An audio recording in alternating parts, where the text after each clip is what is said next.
Ինչ ընտրական օրը տեղի ունեցող նաև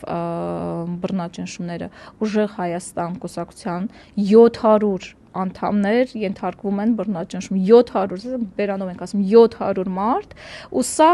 մի կուսակցության, որը որ 3-4 մոտ է սա շտով կլինի 4 ամսվա պատմություն ունի 700 հոգի մենակ արդեն բռնաճնշումների էր ենթարկվել տարբեր տնային կալանք, բանտային կալանք, վերահսկողություն, չգիտեմ, ինձ էին կանչում հակակոռուպցիոն տանում գնում, այսինքն մենք այս բռնաճնշումների տակ ու առավել եւս ես կարող եմ նաեւ նշել, որ վերջին երկու այս ալիքները